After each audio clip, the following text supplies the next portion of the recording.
izin untuk presentasi saya masalah budaya positif. Ini penugasan saya sebagai calon guru penggerak angkatan 9 Kabupaten Batanghari. Jadi di dalam budaya positif ini ada beberapa yang akan kita bahas. Ini kita lewatin Bapak Ibu. Nah, ini ada perubahan paradigma belajar menurut William Glasser dalam kontrol teori. Ini stimulus respon, itu isinya realitas, semua orang melihat hal yang sama, kita mencoba mengubah orang dan segala macamnya.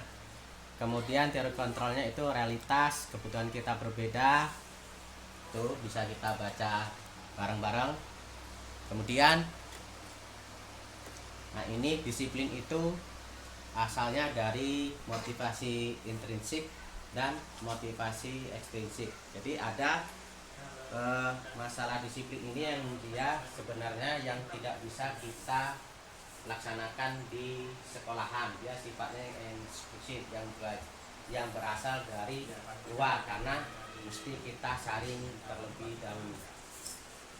Kemudian ada motivasi perilaku manusia, itu menghindari hukuman, mendapatkan imbalan, pengakuan dari orang lain, menghargai diri sendiri dengan nilai yang diyakininya. Keyakinan kelas itu adalah perjanjian bersama yang disepakati di dalam kelas. Kemudian mengapa keyakinan bukan peraturan? Kalau keyakinan itu hasil kesepakatan kita bersama tanpa adanya konsekuensi ataupun hukuman-hukuman, sementara kalau peraturan itu sudah pasti ada hukuman, tindakan ataupun sanksi yang akan, jika nantinya dilanggar, pasti ada konsekuensi yang harus dilaksanakan. Ini peraturan. Kemudian ada nilai-nilai kebajikan yang di dalam peraturan itu. Kembalikan barang ke tempatnya. Ini ada nilai kebajikan situ, ada keadilan, kehormatan, peduli, integritas, kejujuran, pelayanan, keamanan dan sebagainya. Jadi kembalikan barang ke tempatnya ini termasuk ke dalam nilai kebajikan seperti apa? Atau keadilankah, atau kehormatankah, atau peduli. Lanjut. Ini keyakinan kelas kita, contohnya di kelas 2. Ini yang sudah. Ini dokumentasi, masuk aja Mbak. Hasil keyakinan kelas, dokumentasinya seperti itu. Ini dari keyakinan kelas tadi mendapat kesepakatan kelas kita, dari murid, guru, hanya mendapatkan kesepakatan. Nah, ini kebutuhan dasar manusia itu ada 5. Yang pertama itu kesenangan, yang kedua itu adalah kasih sayang dan rasa diterima, kemudian kebebasan, penguasaan dan bertahan hidup. Jadi antara kasih sayang dengan kesenangan, ternyata kesenangan terlebih dahulu daripada cinta kasih sayang. Kemudian posisi kontrol guru ini sebenarnya ada 5. Ada guru, dia sebagai penghukum, pembuat rasa bersalah, ada teman, pemantau dan manajer. Kita sebagai guru sebaiknya posisi kontrol kita adalah sebagai manajer. Nih, kalau posisi guru yang dia sebagai penghukum, patuhi aturan saya, atau awas, nah, itu kata-katanya, kalimatnya yang digunakan. Kamu selalu saja salah, pasti selalu yang terakhir selesai. Ini kalimat penghukumnya. Kemudian guru yang dia membuat rasa bersalah, ini dia.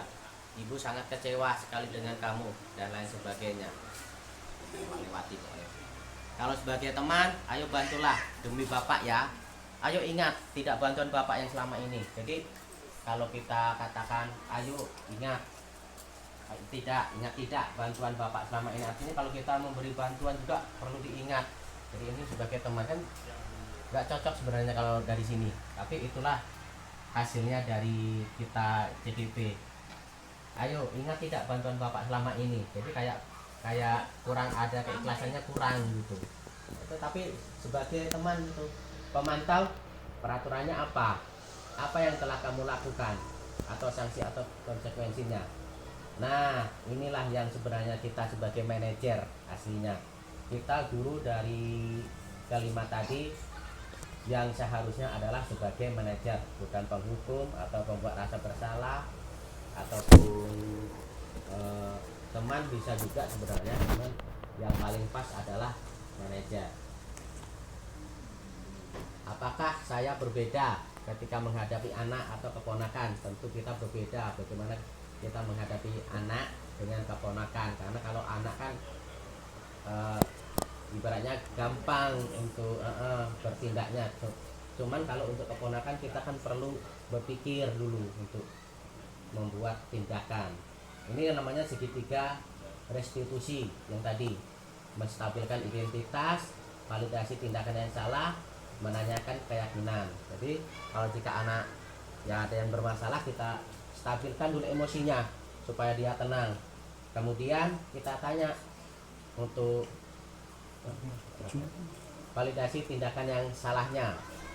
Jadi validasi tindakan yang salahnya itu seperti contohnya, setiap orang itu pasti pernah melakukan kesalahan. Seperti juga bapak atau ibu pernah melakukan kesalahan. Nah, itu. Kemudian langkah yang selanjutnya itu menanyakan keyakinan. Jika di kelas kita sudah ada keyakinan kelas, nah kita sesuaikan dengan keyakinan kelas yang ada di kelas kita.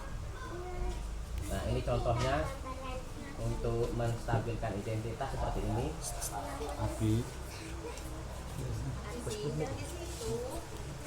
Jangan disentuh.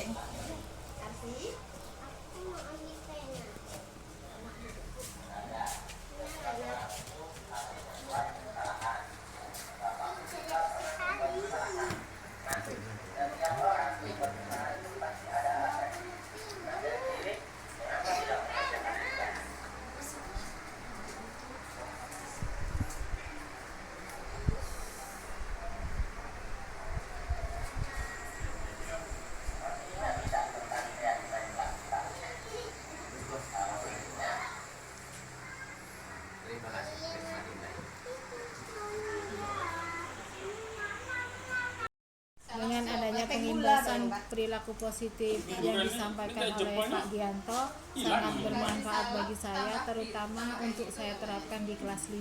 Terima kasih. Dengan pengimbasan budaya positif, saya tahu perbedaan keyakinan kelas dengan peraturan kelas.